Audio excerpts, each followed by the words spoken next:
Hello दोस्तों। तो सर्दी का मौसम चालू हो रहा है और अपने को चाहिए नहाने के लिए गरम गरम पानी।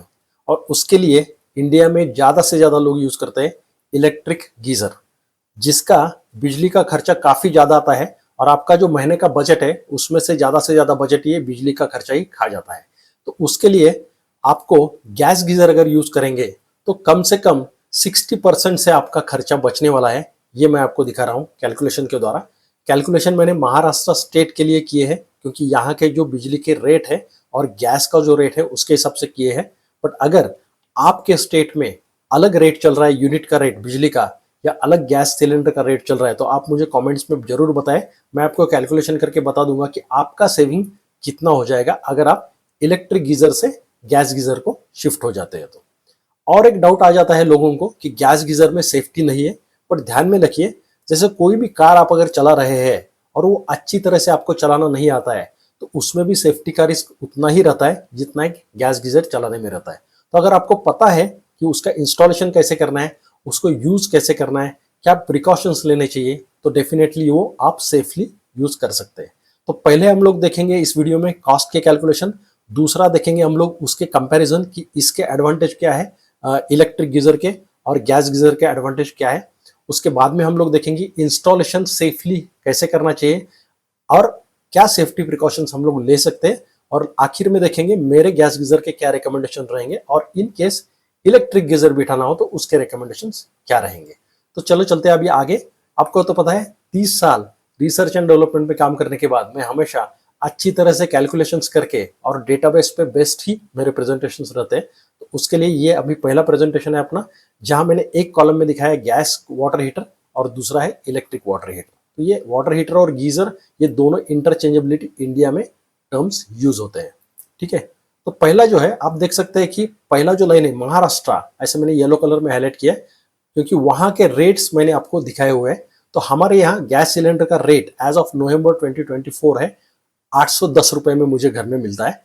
मैंने कैलकुलेशन के लिए जरा ज्यादा पकड़ा है सो दैट आपको दिखाने के लिए कि 1000 रुपए का भी मैंने पकड़ा तो भी काफी सारा सेविंग 60% सेविंग मेरा हो रहा है।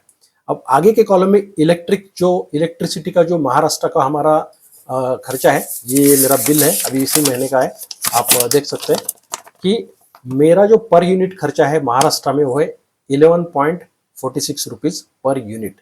इतना हाई रेट है हमारा। तो मेरा बिल ऑलमोस्ट 2-3 हजार रुपए 4 हजार रुपये आ जाता है जैसे सर्दी का मौसम बढ़ता है। तो इसके लिए अगर आपका 100 यूनिट से कम कंजम्पशन है महाराष्ट्र में तो आपको 5 रुपीज 88 पैसा से मिलता है। बट ये पॉसिबल नहीं है क्योंकि आप इलेक्ट्रिक हीटर यूज करते हो तो आपका बिल तो बढ़ना ही है। तो सेकंड कॉलम उसके लिए है। तो आप देख सकते हैं कि मैंने क्या किया कि 15 लीटर पानी गर्म करने के लिए एक गैस गीजर एक्चुअली यूज किया। गैस का वेट किया, गैस सिलेंडर का वेट पहले किया, एक बकेट पूरा गर्म पानी निकालने के बाद में वापस वेट किया तो 50 ग्राम गैस कंज्यूम हुआ। तो अगर 1000 रुपए को अपने को 14.2 केजी का गैस सिलेंडर मिल रहा है महाराष्ट्र में तो 1 ग्राम का खर्चा मेरा आता है 7 पैसे। ठीक है, और 15 लीटर गर्म करने के लिए मुझे खर्चा आता है 3 रुपीज 52 पैसे। ठीक है, और इसका मतलब क्या है कि 1 लीटर के लिए मुझे 23 पैसा खर्चा आता है अगर मैं गैस गीजर यूज करूँ तो। अगर घर में 2 लोग हैं और रोज 2 बकेट गर्म पानी यूज करते हैं सपोज, तो मेरा सालाना खर्चा आएगा 2570 रुपीज गैस गीजर के लिए। अगर 4 लोग हैं और 4 बकेट रोज मैं यूज करता हूं गर्म पानी के तो मेरा सालाना खर्चा आएगा 5139 रुपीज गैस गीजर के लिए। यही अभी इलेक्ट्रिक गीजर की अगर चर्चा करते हैं तो मेरा जो 20 लीटर्स का मेरा जो गीजर है, ओके, वो 2 किलोवाट का है। 30 मिनट तो मिनिमम लगता है मुझे पानी गर्म होने के लिए। इसका मतलब है 20 लीटर के लिए मुझे 2 किलोवाट का हीटर आधा घंटा चलाना पड़ता है। अगर कैलकुलेशन किया जाए तो मेरा कॉस्ट 15 लीटर के लिए 20 लीटर के लिए आता है 11 रुपए 46 पैसे। एक यूनिट लगता है मुझे एक बार पूरा गर्म करने के लिए। तो 11 रुपए 46 पैसे मेरा है आ गया 20 लीटर का खर्चा। 15 लीटर का खर्चा 8 रुपए 60 पैसे। और अगर मैं पर लीटर की कॉस्ट की अगर बात करता हूं तो 57 पैसा मुझे लगता है। अगर मेरे घर में 2 लोग हैं, 2 बकेट रोज में गर्म पानी यूज करने वाला हूं तो मुझे मेरा खर्चा आएगा 6271 रुपीज। ठीक है, और अगर 4 लोग हैं मेरे घर में तो कम से कम 12,542 रुपए का खर्चा आएगा मुझे इलेक्ट्रिक गीजर का। तो आप देख सकते हैं डायरेक्टली ऑलमोस्ट 60% आपका सेविंग हो रहा है। और ध्यान में रखिए कि ये कॉस्ट मैंने जो गैस सिलेंडर का रेट है 810 है तो भी 1000 रुपये पकड़ा है तो भी मेरा सेविंग 60% हो रहा है। अगर मैं 810 पकड़ूँ तो ऑलमोस्ट वो हो जाता है 75%। ठीक है, तो इतना सेविंग आपका होने वाला है, पैसे का बचत होने वाला है एक साल में। तो ध्यान में रखिए आपका जो गैस गीजर का जो खर्चा है बिठाने का, फिटिंग और वो सब चार्जेस फटक कर से निकल आएंगे आपके। और एक इंपॉर्टेंट चीज है, अभी मैं कंपैरिजन पे आ रहा हूँ gas geyser versus electric geyser का। तो आप देख सकते हैं यहाँ मैंने इलेक्ट्रिक गीजर में एक इलेक्ट्रिसिटी करके रेड कलर में हाईलाइट किया हुआ है। तो क्यों हाईलाइट किया हुआ है? क्योंकि इलेक्ट्रिक गीजर के लिए इलेक्ट्रिसिटी होना बहुत जरूरी है। और काफी समय ऐसा हो जाता है कि सुबह सुबह हमको स्कूल में जाना है, बच्चों को सब आपको जाना है और इलेक्ट्रिसिटी, बिजली ही गई है, आपके घर में बिजली है ही नहीं, अब पानी गर्म कैसे करेंगे? तो गैस गीजर का वो प्रॉब्लम है ही नहीं है, बिजली हो न हो वो आराम से चलता है क्योंकि उसका इग्निशन तो बैटरी पे रहता है, तो कुछ प्रॉब्लम नहीं है। तो ये एक मेजर डिफरेंस है गैस वर्सेस इलेक्ट्रिक में। अगर आपके एरिया में इलेक्ट्रिसिटी बार बार जाती है तो आप गैस गीजर से आराम से आपका पानी गर्म कर सकते हैं। अब पहले आता है कि प्राइजेस। तो गैस गीजर हमेशा कम प्राइस में मिलता है आपको, 4000 रुपये 5000 रुपये में गैस गीजर मिल जाता है। फिर इलेक्ट्रिक गीजर जो रहता है वो ज़्यादा 5000 से 8000 10,000 रुपये तक कॉस्ट उसका जाता है। वीडियो के आखिर में मैं आपको प्राइजेस भी दिखाने वाला हूँ।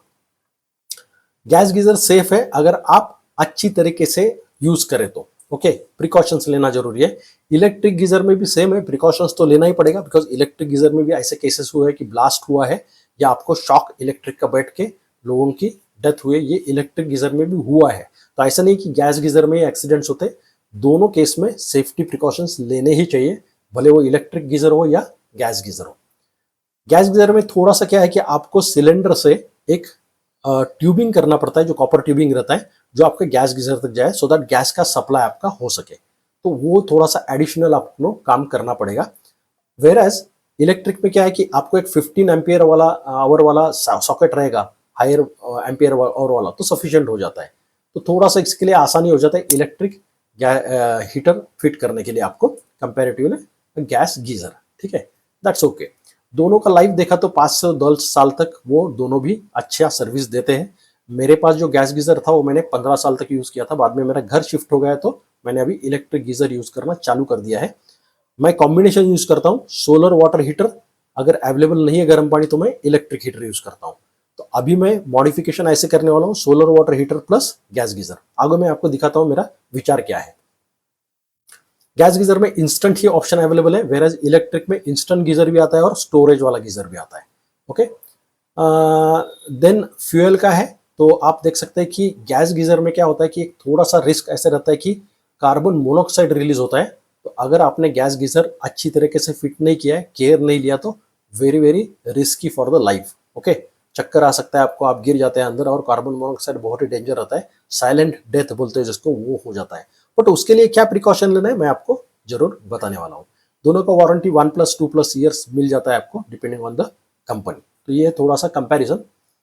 अब देखते हैं कि क्या हो गया कि सालों से गैस गीजर में भी अभी इंप्रूवमेंट्स आते गए हैं। अभी ये मैं एक वीगार्ड का ब्रियो करके मॉडल है, उसका एक स्नैपशॉट मैंने यहाँ दिखाया हुआ है। आप देख सकते हैं काफी सारे सेफ्टी फीचर्स हैं, जैसे कि prevents toxic gas concentration, safe operation at higher pressures. Okay, pressure का अगर ज्यादा बढ़ गया है तो ऑटोमेटिकली क्या हो जाता है, सेफ टेम्परेचर रेगुलेशन, टेम्परेचर अगर ज्यादा बढ़ जाता है तो ऑटोमेटिकली कट ऑफ हो जाता है। ओके, ओवर हीट प्रोटेक्शन है, फ्लेम कटआउट है, अगर फ्लेम आपका बंद हो गया सपोज किस कारण, तो गैस चालू नहीं रहता है, गैस ऑटोमेटिकली इमीडिएटली बंद हो जाता है। Okay, double lighter, double ignition pins रहता है, जैसे वो बजाज के DTS है ना, डबल DTS है मोटरसाइकिल है जिसमें 2 स्पार्क प्लग रहते हैं, वैसे इसमें डबल इग्निशन पिंस रहते हैं। तो एक पिन नहीं काम करेगा तो दूसरे पिन से तो इग्नाइट हो ही जाएगा, तो इससे इग्निशन का रेट अच्छा रहता है। एंटी फ्रॉस्ट प्रोटेक्शन है, चाइल्ड सेफ्टी लॉक है। तो ऐसे कई सारे सेफ्टी फीचर्स अभी लेटेस्ट जो 2024 में गैस गीजर्स अवेलेबल है उसमें है। तो इससे क्या हो रहा है कि आपका यूजेस का सेफ्टी बढ़ा है, ये ध्यान में रखिए। ठीक है, अभी फिटमेंट के बाद आते हैं हम लोग, आगे चल के मैं बताता हूँ आपको। हाँ, एक यहाँ मैं बताना चाहता हूँ कि आप अगर पॉसिबल है तो इन केस आपका गैस गीजर बाथरूम के अंदर फिट किया हुआ है तो आप CO सेंसर जरूर लगाए। तो CO लेवल अगर बढ़ गया तो इमीडिएटली सेंसर आपको बीप सिग्नल देना चालू कर देगा, तो आप एग्जॉस्ट फैन चालू कर सकते हैं या इमीडिएटली दरवाजा खोल सकते हैं। तो सेफ्टी बढ़ाने के लिए ये आपको CO सेंसर आप जरूर यूज करें इन केस आप बाथरूम के अंदर फिट कर रहे हैं। ठीक है, अब देखेंगे ये एक इंस्टॉलेशन मैंने इंटरनेट से लिया हुआ है, आप देख सकते हैं बहुत ही रिस्की इंस्टॉलेशन है। अभी बंदे ने क्या किया, बाथरूम के अंदर ही सिलेंडर को रखा है, बाथरूम के अंदर ही गैस गीजर को फिट किया है और वहां वेंटिलेशन भी कुछ दिखाई नहीं दे रहा है आपको। तो ये बहुत रिस्की सिचुएशन है। कार्बन मोनोऑक्साइड का बढ़ना जरूर हो सकता है इन केस इस तरीके से पुअर वेंटिलेशन वाला और उधर ही गैस का सिलेंडर भी फिट किया जाए, तो बहुत ही रिस्की है, ऐसा आप कभी मत करें। ठीक है, तो आपको क्या करना चाहिए, best way is to fit gas geyser outside. देखो बंदे ने घर के बाहर ये गैस गीजर फिट किया हुआ है, उसको जो कंट्रोल्स रहते हैं ये वार्म, विंटर, समर या फ्लेम कंट्रोल के लिए या वाटर कंट्रोल के लिए जो नॉब्स रहते हैं, वो नॉब ऑपरेशन के लिए उसने एक छोटा सा विंडो भी दिया हुआ है। तो इस तरीके से आप फिट करें आपके घर के बाहर, ये सेफेस्ट है। आप इसको देख सकते हैं कि इसने थोड़ा सा रेन वाटर के लिए प्रोटेक्शन के लिए ये दिया भी है उसने। ठीक है, ये देखिए मैंने दो ऑप्शन दिखा रहा हूँ। अभी पहला वाला जो ऑप्शन है इधर वाला, ये वाला, तो यहाँ ये बिल्डिंग में बंदा रहता है, तो इसमें ड्राई बालकनी में भी आप फिट कर सकते हैं, या देखिए विंडो के बाहर उसने बराबर ये फिट किया हुआ है। तो जिससे आप उसको कंट्रोल्स इन केस चेंज करना है, नॉर्मली कंट्रोल्स को टच करने की जरूरत नहीं पड़ती है। 15 साल में मुझे याद ही नहीं है कि मैंने कभी कंट्रोल्स को टच किया है गैस गीजर के मेरे। बट ओके, एक्सेसिबिलिटी तो एटलीस्ट होनी चाहिए। और बैटरी रहता है, उसको चेंज करने के लिए डेफिनेटली सालाना एक बार या साल में एक बार तो बैटरी चेंज करना पड़ता है, तो उसके लिए एक्सेसिबिलिटी अपने को चाहिए, ध्यान में रखिए। रेन प्रोटेक्शन देखिए ये बंदे ने कितना अच्छा दिया है, मुझे बहुत पसंद आया, एकदम डिसेंट रेन प्रोटेक्शन उसने दिया है। ओके, ये देखिए यहाँ आप एक्सेस कर सकते हैं उसके ऑपरेटिंग नॉब। ठीक है, अभी देखिए आप बोलेंगे कि यार ये बहुत डिफिकल्ट है, बट आपके घर में स्प्लिट एसी तो लगता है, आप 22nd माले पे रहते हो, किधर भी रहते हो, तो भी आपको स्प्लिट एसी लगाना है तो लगाते ही ना आप। तब कैसे करते हैं हम लोग, तब कितना रिस्क लेते हैं वो उसका जो स्प्लिट एसी का इंस्टॉलेशन करने के लिए वो जो यूनिट रहता है बाहर का। गैस गीजर के लिए भी हो सकता है, इम्पॉसिबल कुछ है नहीं है। अपने को अगर चाहिए तो इस तरीके से इंस्टॉलेशन किया तो सेफ रहता है, बिकॉज कार्बन मोनोऑक्साइड या कुछ भी चीज हो जाए ये कोई भी होने वाला है, बिकॉज सिर्फ गर्म पानी अंदर आने वाला है। और जो आपका ट्यूबिंग है गैस सिलेंडर से, वो अच्छी तरह से कॉपर का ट्यूबिंग विथ कोटिंग, एक प्रोटेक्टिव कोटिंग रहता है, वो आप कर सकते हैं। ठीक है, तो इस तरीके से आप आपके घर में इंस्टॉलेशन करें। अभी मेरे सेटअप के ऊपर आते हैं। मेरा प्रेजेंट सेटअप क्या है कि मेरे पास है सोलर गीजर और इसके अंदर ही लगाया हुआ है हीटिंग कॉइल, जो मैं मेरे ग्राउंड फ्लोर से ऑन ऑफ करता हूँ। तो इन केस मुझे गर्म पानी नहीं आता है तो मैं क्या करता हूँ, इलेक्ट्रिसिटी यूज करता हूँ। और जैसे मैंने बताया, ये देखिए बिल काफी सारा हजारों में मेरा बिल आ जाता है।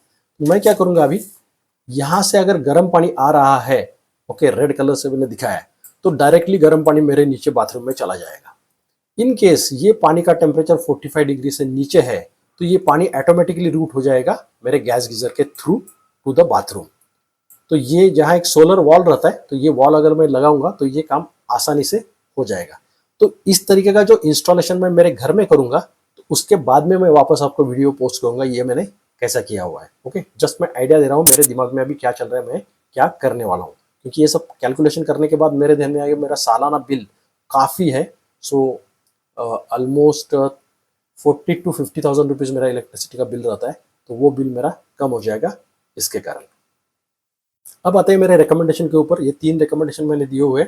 Okay, of course gas geysers local area में अगर आपके अच्छे अवेलेबल है तो आप जरूर वहां से खरीदें। जैसे हमारे एरिया में पुणे में ज्योति गैस करके एक बहुत अच्छा रेप्यूटेड ब्रांड अवेलेबल है, बट ये ऑनलाइन नहीं बिक रहा है।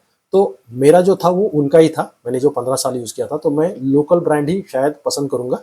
बट जैसे बजाज की कंपनी है, ब्रांडेड है, या जैसे वीगार्ड है, ये ब्रांडेड कंपनियां हैं जिनके 4 स्टार के ऊपर रिव्यूज़ है और काफ़ी सारे के 4000 5000 रेटिंग है, वो मैं रिकमेंडेशन आपको दे रहा हूँ।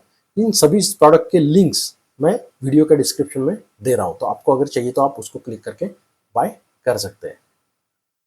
और ये है इलेक्ट्रिक गीजर।